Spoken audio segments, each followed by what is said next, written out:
though, we're going to talk about the BBC, because there's a new culture secretary in town, and his name is Oliver Dowden, and he's basically telling BBC bosses they need to move beyond their elitist metropolitan outlook on life, and they basically have to get more in touch with their audience. Well, you know me. I have for a long time said the BBC is way too big. It needs to be cut down to size. It needs to lose all of the ridiculous local radio stations that it runs. It needs to lose at least 5 of the TV stations it runs, and it needs to stop absolutely killing any kind of local media around the country with its massive operation online. That's for starters. That's all I'm saying. But let's talk right now to Mike Ward, who's TV critic for the Daily Express and the Daily Star. A man who knows an awful lot about the BBC and the way that it works. Mike, a very good morning to you. Morning, Mike. Thanks for joining us. So, I don't know too much about Oliver Dowden, but he seems to be coming out all guns blazing against the BBC, which, of course, would be something that Boris Johnson would want him to do. Yeah, absolutely. I mean, this sort of announcement, this speech that he's making to the BBC and other media types is basically, it sounds like a sort of thinly veiled threat. You know, we love you and we love what you represent, but, you know, you've got to start representing, you know, a wider audience, the rest of the country. Not, I'm not sure he uses the term liberal metropolitan elite as such, but that's effectively what he means. He uses the new phrase, which is the narrow urban outlook. Is that phrase of the week? That's it. Yeah, I mean, that's basically. But it refers to exactly the same liberal metropolitan elite, because you know as well as I do that the BBC is full of people like that. Well, absolutely, yeah. I mean, and it dominates everything in not always in an obvious way. Sometimes it's the less obvious ways in which things are put across. And you know, and we've talked about, you know, dramas, you know, woke drama influence, etc., and Doctor Who and that type of thing before. Maybe that's not very subtle at all, actually, to be honest, because everybody's switching it off for that very reason. Well, yeah, but I mean, that's the other reason why people are not happy with the BBC, not least starting with their kind of coverage of the whole Brexit process, which was roundly criticised. And as I always say to people, you know, it's not really good enough to say, oh, well, we must be doing something right because we've been criticised by both sides. Yes. No, actually, you must be doing something wrong because everybody thinks you're doing it wrong. I never quite get that argument. Well, I sort of get where they're coming from. You know, obviously, you know, if you're particularly biased one way, you think everything's biased the other way, etc., etc. But in all honesty, yes, that just means you're annoying everyone. Yeah. And somewhere along the line, that can't be right. Everybody should be able to watch this and understand, you know, whether it's a news broadcast, current affairs, whatever. You should be able to watch it from whatever perspective you're coming from and be reassured that you're getting something that is balanced and impartial. Yeah. And not be either, you know, horrified at the extreme the other way, or sort of too smug that it's, you know, echoing your own views to a ludicrous extent. It should just be what it's, you know, it was established to be. Well, exactly right. And it's become so much bigger. I mean, I actually liken it in some ways, and you'll probably really enjoy this analogy, to the European Union. Because when it was set up, right, it was not meant to be what it then became. And people realised what it had become and decided, actually, this is not something that we want. And nobody actually told us that this is how it would develop. I was seeing a story the other day. You know, in Scotland, they started a new news channel in addition to BBC Scotland and BBC Alba, which is, of course, the Gaelic version. They've got another new station which hardly anybody watches. They're sending 4 people to cover the US election just from that channel. From that channel? Yeah. Wow. And that is, to me, complete and utter profligacy with the public money that they use to do everything. Have they given a reason for that? Have they actually said why this? Well, yeah, because obviously they have to cover it for their own purposes, because this is the culture in which the BBC operates. You know, it's not any good for them, for example, to use a BBC correspondent from BBC One, say, for example, to cover, you know, the coronavirus. They have to use their own correspondent based in Glasgow, and they might even want to send that person somewhere. And that's always been the way BBC Scotland has worked. But, you know, they don't share correspondence. I suspect also if you work anywhere within the BBC and you dare, you quietly disagree with that approach, you daren't ever sort of put your hand up in a meeting or whatever and say, excuse me, is this not just a little bit absurd? Well, do you know when they announced the other week that they were going to get rid of loads of journalists at 5 Live? I know some people that work there, and of course, you know, they were saying to me, yeah, but what's going to happen is they'll get rid of a load of people who are effectively on contracts, and then they'll walk out the door today, and they'll come back in the door tomorrow. Via another means, via just a freelance scenario, so they won't actually lose anyone. No, I know. There's always ways, isn't there? Yeah, well, that's the trouble. And so, you know, I think, obviously, if Oliver Dowden has been tasked with sort of looking at the BBC because of the controversy over the licence fee, not just to over 75s, but just generally, I've been saying for a while now, I don't see the licence fee surviving in its current form beyond the end of this year. Well, we've talked about this before, haven't we? And the fact that if you take everything in isolation, yes, it's it's wonderful that you just pay the small. Everybody says it's such good value. What it is, yes, on one level it is, but that's missing the point because you don't have any choice. Well, it's not great value, to be honest. I mean, because there's lots of things that on individual and how much you use it. But yeah, well, exactly. I mean, I'm paying something like 12 quid or 15 quid every single month, somewhere between the two, and I don't really use it that much. No, well, yeah, okay, fair enough. But ultimately, I can see the argument for those who do use it a lot that if you take it in pure, cash terms compared to, I don't know, Netflix or whatever, it's not bad. But having said that, you have that obligation. You don't have any choice. And if you drift out of that habit of listening to every radio station and watching every channel, and you start to veer more towards Netflix and Amazon or Apple TV Plus or just go and read a book, you're not going to be paying any less. You're forced to, you've got that kind of tax on you forevermore. And I think the problem is that it sort of exists in that bubble, and we talk about the BBC bubble the whole time. And there's so few people within the BBC seem to sort of understand that it has to be taken into the context of the ever-changing wider world. Yeah. It doesn't seem to recognise that the world around is changing so fast. And the things that sort of competing in that, as you rightly say, in a lot of cases, it shouldn't be competing in, it doesn't want to reflect that. It doesn't want to acknowledge that. It wants to carry on as if it's still, 10, 15, 20 years ago. Well, I see a lot of similarities in the conversations around the NHS that we have in this country as well. Everybody sort of starts going, oh, but it's marvellous. It's like the jewel in the crown. And, well, that doesn't mean you can't be critical of it because parts of it are very good, but parts of it are also not very good. One of the things that shocked me more than finding out they had 61 radio stations was that they've got 10 TV channels. Yeah, yes. I mean, it's enough to keep you busy for the rest of your life. And then I don't watch BBC Three. No, well, that was meant to have gone, wasn't it? But apparently it's still there. It's still there online. They're now commissioning shows for that thing they call, was it BritBox? They're actually BritBox. They're commissioning their own. Yeah. What are they doing? Yeah, well, I think that's their first actual commitment. I mean, ultimately, presumably that's still going to end up on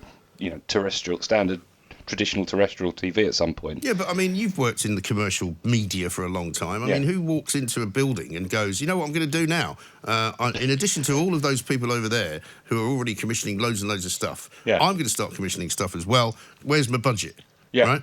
And normally in most communications businesses, you'll be told, you haven't got a budget, shut up, sit down. Well, again, it's the bubble thing. If you take BritBox in complete isolation and just ignore the rest of what's going on in the world, you just say, right, for £5.99 a month, you can have access to all these programmes dating back since the dawn of time that you've already paid for, etc., etc. Well, there's the argument about the fact that you don't pay to own them. You own, and no, but you've already paid to have them made by the previous payment of your TV licence. Yeah, they would say, oh yeah, well that's great value. And I can see if it existed in its own world without everything else going on around it. Yes, okay, £5.99 to be able to sit down and watch whatever till the end of time isn't necessarily bad. But yes, as you rightly say, you have to put into context the fact that it doesn't exist in isolation. You're competing against all these other operations that are far more up to date and slick and modern and sort of bringing together new stuff the whole time. And as you say, you're also talking about the issue of to what extent have you already funded the production of that programme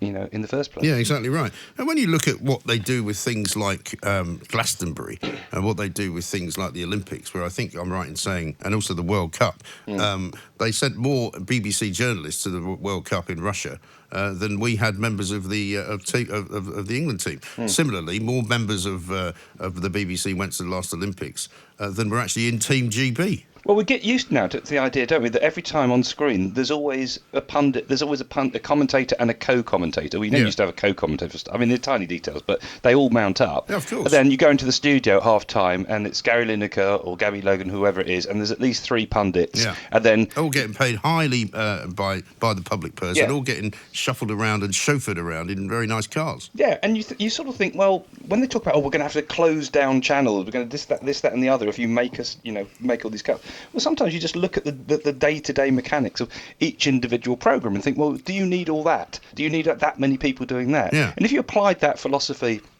You know, and it's almost like a bean counter way across the board.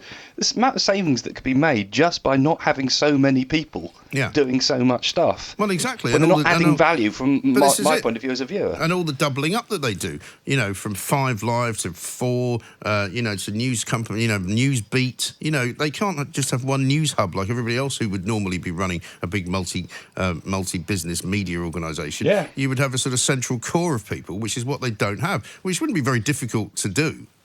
Would it? No, I think it's a sort of they resent the idea that they have to do that, and I think they're not the only organisation in the world, as you say. There are plenty that have that sort of protected species type of mentality. And I also question, and I know you and I talked about this before as well, their sort of need to produce the kind of entertainment shows that they do, like Strictly, which is very expensive. You know, the Eurovision Song Contest I was talking to somebody about the other day, you know, which will be back on our screens, I guess, fairly soon. Yes. Apparently nobody's able to find out precisely how much money they spend on that. Yeah, I was trying to look this up. The most recent figure I could find, and it's not directly revealed by the BBC, was 310,000, which possibly doesn't sound like a lot. It still sounds like quite a lot to me for one night. For one night, it's not bad, is it? Yeah, but that was from 2012. Right. I couldn't. I haven't well, I've been talking to a couple of journalists about this, and apparently there's a FOI requests have gone in, Freedom of Information requests, to try and discover how much they spend on it, and they're not willing to reveal the amount because it's apparently part of some charter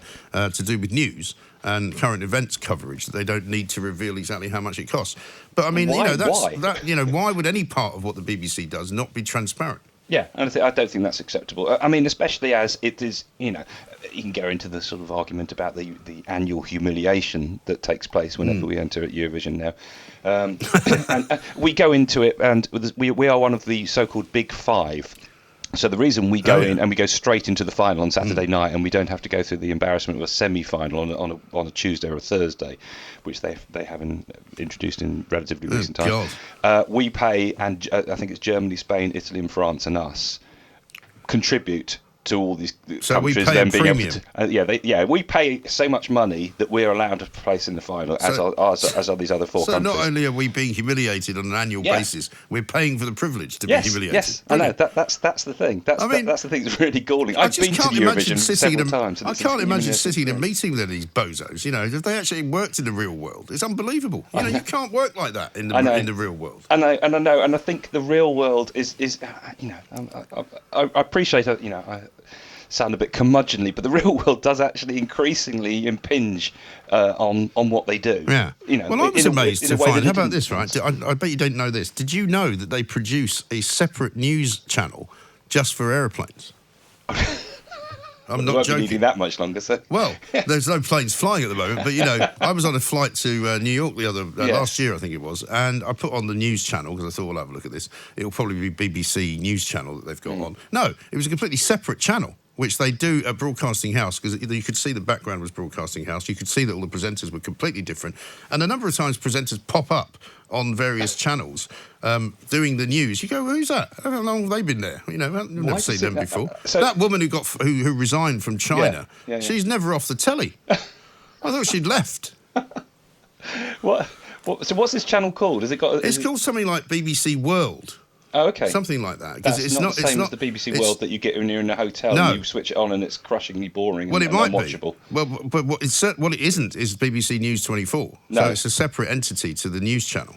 So it's trying to be a sort of like a very, almost like a world service type. Yeah, it must be something like that. I mean, they could follow the footsteps of CNN, who recently suggested that they were going to close the border between Germany and Italy, even though there isn't one. I mean, that's the sort of standard we have there of the old international television news stations. But I do think that this guy Oliver Dowden is obviously up for a dust-up, isn't he? Yeah, yes. I mean, it is a sort of, as you say, the phraseology that's being used is talking about, as you say, that narrow urban outlook, which is there. As you tell me, the phrase of the week, and talking about its need to sort of represent. Sorry, I just flicked over the page. I was reading the story on it. It's flashed up a picture of Jennifer Lopez. Why? I don't know. I was just looking. At the report on the. It's on the next page. You didn't really need to tell us all that. I know. You could have just pretended. I just pretended I got it. No, I'm just trying to read the quote off the story. Oh yeah, here we are. Genuine diversity of thought and experience. There you go. What's Jennifer Lopez doing? It's on the next page. It's trouble when you're holding an iPad. You only have to slip slightly. That is a worry. So tell us, is there anything coming up that we should be looking out for that the BBC's doing at the moment, which is going to be great? I mean, have they got a new show coming out or anything like that? Something that they can hold up and say to this guy Oliver Dowden, look at what we can do. How great is this? I think the one that's going to stir up controversy from some quarters is Noughts and Crosses, which is the drama going out tonight. Have you heard about this? No. This is the one about set in an alternative 21st century Britain where dark-skinned people are the ruling class, fair-skinned people are the oppressed underclass, with everything that implies. So, in other words, it's sort of... Yes. Sounds absolutely horrendous. Yes. And I bet you won't tell us how much that cost either. I don't know. Deary me. Oh, well. Well, listen, I'm looking forward to seeing this Mr. Dowden in action. I'm looking forward to him sort of taking a machete to the BBC's management. Yes, I think he sounds like he will do it a great relish. Yes, I think he will. Brilliant stuff, Mike. Thanks very much indeed. Mike Ward, TV critic for the Daily Express and the Daily Star. And today, the new Culture Secretary, Oliver Dowden, gave his first major indication about exactly how the government might want to change the corporation. He asked a number of questions of the BBC at the speech, including whether the Beeb truly reflects all of our nation and is close to the British people, in what has been taken by commentators as a dig at the BBC's lack of understanding about Brexit. He said the BBC needs to be closer to and understand the perspectives of the whole of the United Kingdom and avoid providing a narrow urban outlook. Well, Oliver Dowden, the Culture Secretary, joins me now. This was a very powerful speech. People within the BBC have taken your words to be an attack on parts of their news coverage of Brexit. Is that what you were intending? Well, good evening. The first thing I said about the BBC is it's a fantastic institution. And if you look at everything from Blue Planet to Blue Peter, yes, it brings generations together. It's been a part of my life and is a part of everyone's life, and is a fantastic brand for us around the world. But like any great institution, it can't stand still. It's got to reform. And I think it's got a number of challenges which I laid out in that speech. Big challenge is how it competes with platforms like Amazon and Netflix. If you think few of us go home now and just turn on and look at what's on the box. We look on iPlayer, we look on Amazon Prime, we look on Netflix, and if you look at the younger generation, they look at self-generated content on YouTube. But it also has to remain relevant to people. And I do think that the experience recently has been that the BBC has sometimes been too urban focused and had not had enough of a focus on how normal people up and down the country live their lives. No, absolutely. And I think in all of this debate about the BBC, perhaps one of the most unhelpful things is when people who are proponents of the BBC talk about a loss of Strictly Come Dancing or Match of the Day, because no one's talking about that, are they? The BBC is always going to exist. It's about what form it exists in. So there's a couple of things you mentioned in the speech. First, the decriminalisation of the licence fee. Is that something that you support? Well, we've put the decriminalisation of the licence fee out to consultation. I think it's a very legitimate question to ask whether people should continue to be sent to prison for a repeated failure to pay the licence fee. But we'll wait for the outcome of that consultation. It forms a number of decisions we have to take. We will also be looking at setting the licence fee from 2022 to 2027. But as you say, I think people get a bit too over the top in the response to some of this. Strictly Come Dancing is filmed in my constituency, and it's the sort of show that I sit down and watch with my kids and my parents. Is the BBC at its very best. There's no question of that being under threat. No, absolutely not. But I guess the BBC's tentacles have gone into a whole load of other areas. I mean, is it right, for example, that the BBC makes commercial podcasts about reality TV shows like Geordie Shore? Or is it right that the BBC website writes lots of stories about an ITV show like Love Island? It feels like there's overreach in certain areas of the BBC, and that's been putting the commercial sector under threat. Well, I mean, clearly the BBC needs to get some commercial revenues internationally, but those are exactly the sort of questions that the BBC needs to be asking of itself. And it comes back to this point about how does it continue to be both distinctive as a broadcast? If you look at something like Blue Planet, I don't think any other UK media company could have produced something like that. It's changed the debate on oceans plastic. That is the BBC at its very best. But sometimes when I look at the output of the BBC, I do think to myself, how relevant is that to me or to most of my constituents? Of course, Dominic Cummings, who is now Boris Johnson's most powerful advisor, was previously a director of the New Frontiers Foundation, which called the BBC a determined propagandist with a coherent ideology. We are paying for it. We should not be. We should be changing the game. Do you agree with his comments? No, I don't think that people in the BBC sit down and think to themselves, how can we pursue a biased, anti-conservative, anti-Brexit, whatever it is, agenda. But I do think sometimes there's too narrow a focus and outlook from the BBC. And it's not just a London-based outlook. I was up in Manchester at Salford talking to some of their best people. They recognise the BBC can't just reflect our urban centres. It's Bristol's and it's Brighton's. It's also got to be reflecting the whole plethora of the United Kingdom, whether that's suburban areas around Manchester, like places like Leigh, or more rural areas. People have very different perspectives. And I think actually one of the points I was making in my speech was that it's not just the BBC, it's other media outlets, indeed politicians who were caught off guard by Brexit, were caught off guard by Trump because they didn't quite understand what people up and down the country were thinking. And I think in my own personal experience, I remember during the Brexit campaign, talking to my mum who works in the local booths, and she said to me, I'm telling you, people are going to be voting Brexit because every person that comes into this shop is talking about it. It's exactly that kind of connection that the BBC needs to make sure it maintains. Do you think you should look at opening up public service funding of broadcasters to other outlets rather than just the BBC? Because that is a model that has worked successfully in other countries. So the BBC could have to compete for money against, for example, maybe ITV wants to make a show that could come from public service funding. Well, I mean, the first thing to say is it's not just the BBC that does public service broadcasting. If you look at Channel 4 and ITV, they don't operate on a purely commercial model. We ask them to do things that have a wider public service benefit. And actually, they do it pretty well in terms of domestically generated content, great programmes made in Britain, contributing to our creative industries. And we do but I'm already have talking about money from the licence. Yeah. And there is already slicing, as it's called in the industry. There is. Or contestability of some of the funds. Yes. Yeah, there is already an element of that happening.